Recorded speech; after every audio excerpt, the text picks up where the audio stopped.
health solutions hitting the market, measuring and evaluating the effectiveness of these digital therapeutics is critical.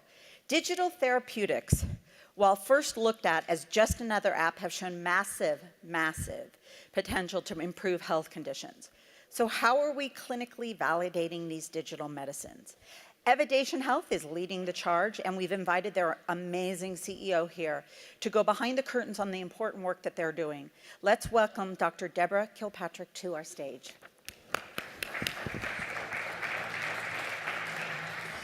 Thank you, Jill. And I want to start off first by saying that on behalf of all of the cold room sleepers, we're right. Dr. Oz just proved it, if you paid attention to that little one slide he said. So I'm going to talk about what we do at Evidation with regard to digital therapeutics, improving impact of those products. But I want to make a couple of methodological sort of descriptions for you so you understand our method behind the madness here of how we're doing this. To start with, we've tried really hard in the 75-person company that we are today to bring together best-in-class healthcare talent and best-in-class consumer technology and enterprise software talent. You see some of the logos on the board there that we've intentionally brought into the company. And we do that because we think it's allowing us to look at the problem of deciding and proving impact or defining and proving impact in the digital era of medicine. We're looking at this problem in a really unique way. First and foremost, we think that the everyday behavior data that is ubiquitously reflected and ingestible and obtainable through mobile, wearables, connected devices, that they are the gateway to how this is all going to be importantly measured. Because they are reflecting what patients do in their everyday lives outside clinic walls, which we believe is where the disproportionate impact of these products is going to be. And so another way to think about what we're doing is we're throwing the lights on in the room of all of the invisible data points around behavior.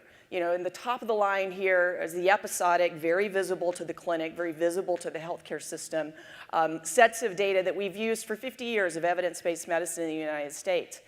But the below the line, this is where it's getting very interesting. The ability to actually see patients and measure what they're doing and determine whether or not those actions or activities or behaviors are relevant to a health outcome, and if so, how much, how often.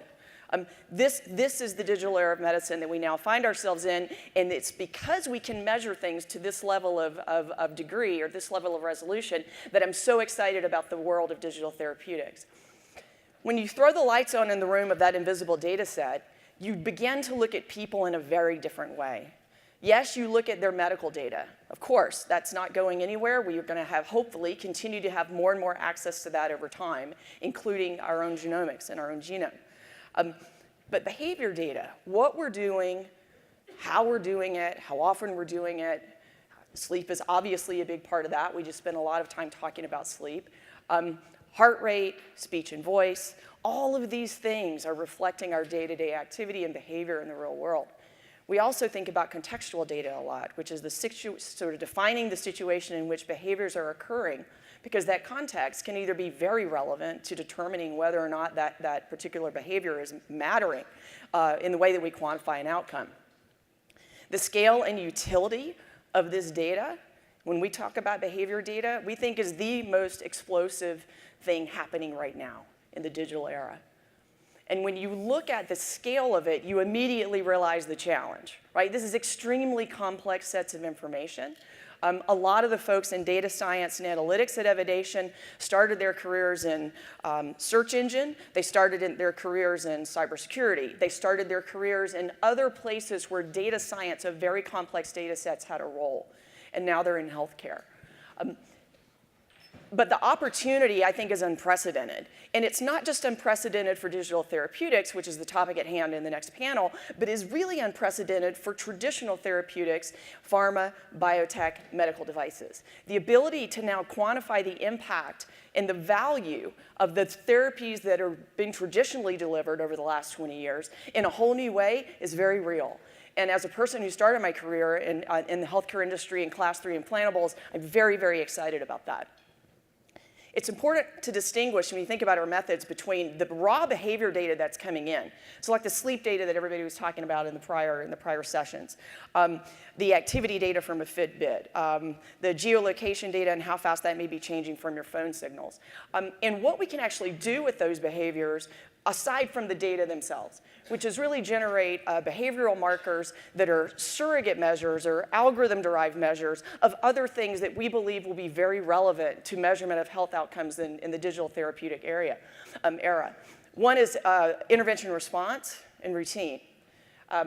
Routine scoring is something that we do a lot at Evidation because we believe and we've measured that it has a huge amount of relevance to all kinds of things in health that we know are important outcomes, adherence being a very simple example. Also on this is symptom progression. In order to use behavioral markers to identify symptom progression, this is where we get into digital biomarkers. And if you go to the Evidation website, you'll see a lot of examples of our work in this area. But bringing it all around, like when we really think about what we can do and how it relates to digital therapeutics and how we can prove impact of digital therapeutics, it means that we can ask and answer questions very differently than we have before. How can we efficiently measure the impact of digital therapeutics outside clinic walls? The key word there, I think, is efficiently. I think the biggest benefit in some ways to the commercialization and potential regulatory pathways and efficiency associated with those processes in digital therapeutics is that we actually have the ability to measure the impact of them 24/7, anytime, anywhere, outside clinic walls entirely. And that is going to speed up the commercialization, but speed up, more importantly, the clinical development phase of these products in a way that simply wasn't possible before.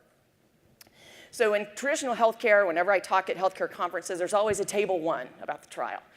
So I'm showing you a table 1 that's got a lot of numbers on it, not because I want you to read the numbers, but because I want to make a really important point with it. One, in order for these products to actually have long-term, real impact in the market, longevity in the market, they are going to need to be evidence-based, number 1, and they are going to need to be able to withstand peer review, number 2.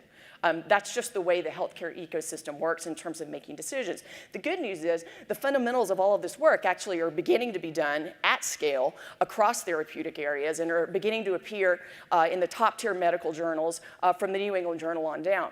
In this particular study, we were looking at a fairly simple question, hard to answer, is can you actually begin to quantify activation, sustained use of, in this case, common consumer use, consumer-grade trackers across a national sample. So the denominator here was over 4 million people. And of importance, I think probably one of the most important findings we had here was that the older segment of the population, once they were on, they stayed on. And they stayed on for a higher rate for a longer period of time than the younger population. Now, this is important because I think when you think about the digital era of medicine and where digital therapeutics may have their most immediate impact, it may not be in the 20 to 40s or even the 50-year-olds.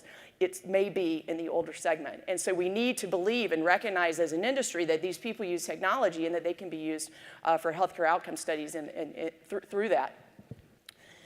Another thing that we've methodologically sort of done is like begin to really lay down the tracks of an ecosystem where cohorts of people around the US are interested and willing to participate in virtual studies at any scale across different therapeutic areas, not just in hugely prevalent ones or not just in rare disorders.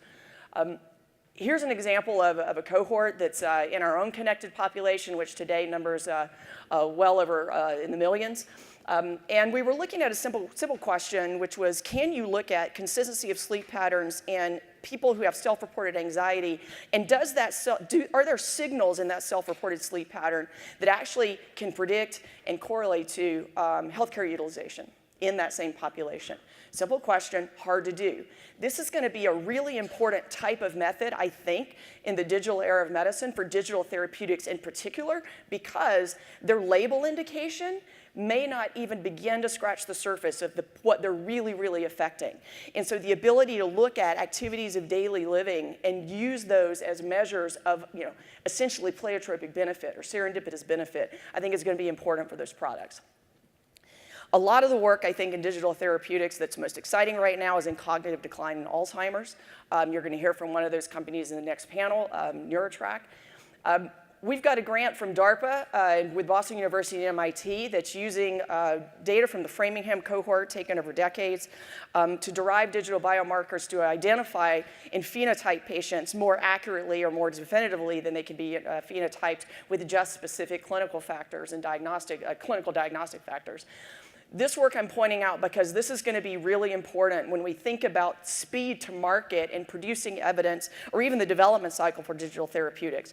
If you think back to the Genome Project, one of the reasons that we got molecular diagnostics so quickly is because there were cohorts of tumor banks that had been curated over time where the outcomes were known. That sped to market what was a very complex class of products, which are molecular diagnostics. Digital therapeutics, very complex set of products. But I believe that they can be sped to market if we simply identify cohorts that exist in healthcare where the outcomes are pristinely curated and look for signal in any of the actual data that's surrounding those. And so we're doing some of this work right now in Alzheimer's. I want to end on 2 slides that show you 2 studies that we've done with companies in the digital therapeutic space. The first one is the MetaSafe BP trial. This is a study that we actually started in 2016, way back in 2016. And what you're looking at on the right-hand side of this slide is the enrollment footprint. And that alone tells you something right there. It's very important in the era of digital medicine that the therapeutics that are derived in that era be able to be looked at nationwide, not just at academic medical centers, but anywhere. And so we always look at our enrollment footprints to make sure that we're getting accurate representation from a geographic perspective when that's warranted. It's not always warranted, but when it's warranted for highly prevalent conditions. The other thing I want to point out on this slide is that the protocol, and that was shown in that graphic of blocks and the protocol flow, this is just like you would see in any randomized clinical trial, where you're randomizing patients after initial screen, and then you've got an intervention arm, and you've got a control arm. This is a very important point that I'm making here, which is digital therapeutics can and should be subject to the same types of randomized trials that every other therapeutic is subject to. And the fact is, it's easier in many cases to do because they are naturally virtualizable. So the efficiency of scale is a little easier to attain.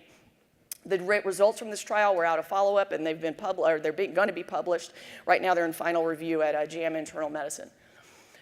Finally, with NeuroTrack, which is a company you'll hear about on the next panel, we're doing this is actually running on our platform right now. The virtual cognitive health study for the NeuroTrack program, looking at a virtual prospective trial to evaluate cognitive health programs' impact on decline in individuals with subjective impairment. One of the most exciting things about this particular trial, other than the fact that we're really excited to be doing it in this class of products with NeuroTrack, is that even the hardcore clinical adjudication of the endpoint is being done through telemedicine. So these patients don't ever have to actually walk through a clinic door to complete the protocol. Now, that's not going to necessarily be a requirement for any kind of digital therapeutic, but for some digital therapeutics where the patients themselves may have routines that they need to stay in, this is quite important. So I think this is a pretty groundbreaking study that we're excited to be doing with NeuroTrack. This is in process. We're in follow-up. We're going to be in a year-long follow-up. It's a pre-post study that we'll be really excited to see report out when it's done. In conclusion, I'll mention that we believe at Evidation that the need to sort of wire up an ecosystem is paramount when we think about the digital era of medicine. That ecosystem involves people, it involves the data that they own, and it involves us as technology companies that are able to connect to them anytime, anywhere, and ensure them, if they'd like to, that they can participate in clinical research. Part of this involves also making sure that we cover therapeutic areas adequately. So next week, we're going to be excited to announce a 10,000 patient prospective trial that we're going to be doing in chronic pain to better quantify the relationship between behavior and outcomes in the US population. There's a very important public health condition. With that, I'll close and just thank Jill for an incredibly curated agenda. It's just a pleasure for us to participate. Thank you so much.